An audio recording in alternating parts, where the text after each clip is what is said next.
Mr. President, I rise today to discuss federal funding for Planned Parenthood. Every now and then, we see something that is so horrific that we must answer it. And by now, we are all familiar with the deeply disturbing videos of Planned Parenthood doctors cavalierly discussing their practice and methods of harvesting baby body parts.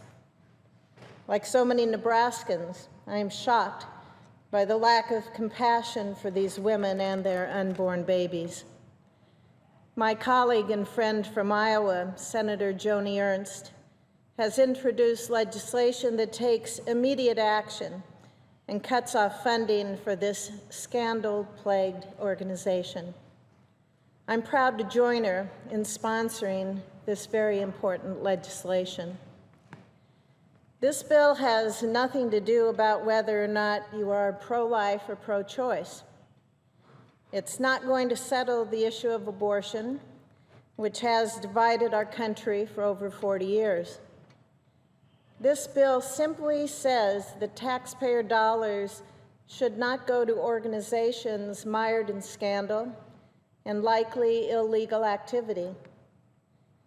Mr. President, this has nothing to do with ideology. It has nothing to do with religious convictions. This is about the responsible and conscientious use of federal tax dollars. Elected officials have a responsibility to be wise stewards of public funding. I believe it is irresponsible to continue to support funding for a group that has lost the public's trust and engages in violations of federal law. Mr. President, I believe it is important to note that federal law clearly prohibits abortion providers from the intentional manipulation of the bodies of unborn children for the purposes of obtaining body parts.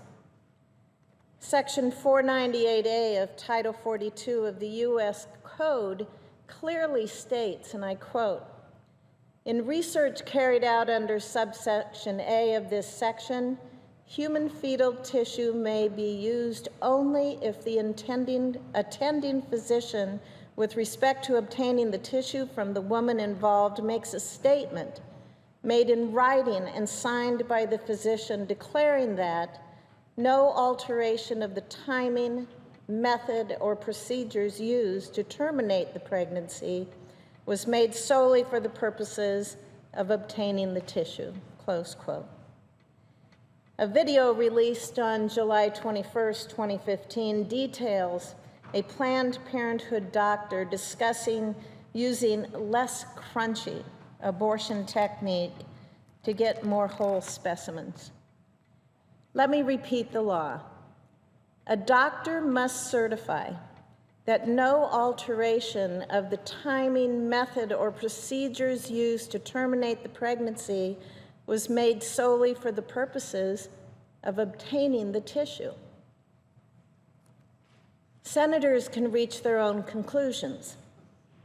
I think the truth is pretty self-evident, and I believe that the law and these videos speak for themselves. Mr. President, I would like to address another important point. This legislation is not an attack on women's health. To the contrary, as a mother and a grandmother, I am steadfastly committed to ensuring that all women have access to high-quality medical care. The legislation I intend to support today redirects funds to local health departments, hospitals, and community health centers. Our focus should be on supporting organizations that prioritize women's health, not organizations hiring pricey PR firms for damage control. Across the country, there are 1,200 federally qualified health centers and 9,000 clinic sites. These community health centers vastly outnumber the roughly 700 Planned Parenthood facilities nationwide. In Nebraska, we have 6 health centers and 36 clinic sites that have served over 64,000 people. These centers serve all of Nebraska, from the Panhandle to our metropolitan areas in Omaha and Lincoln. 52% of those patients are uninsured, and 30% are on Medicaid. Meanwhile, there are only 2 Planned Parenthood centers in Nebraska, so it begs the question, wouldn't patients be better served if that money was redirected to community health centers? And I believe the answer is yes.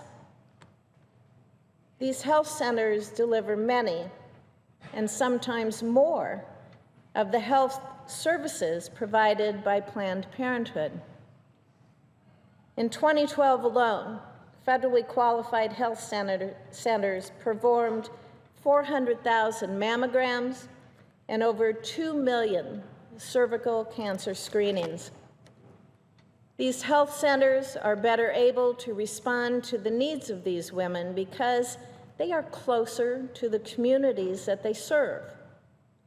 They are indispensable in providing preventative health services and preventative screenings to the uninsured and our medically underserved populations.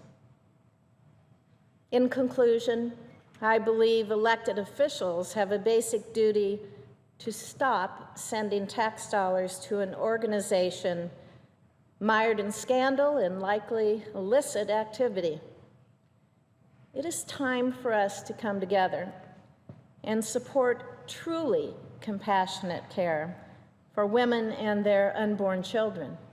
It is time to cut funding for Planned Parenthood and to use that money for its original intent, which is providing resources and care for women's health. Thank you, Mr. President. I yield the floor.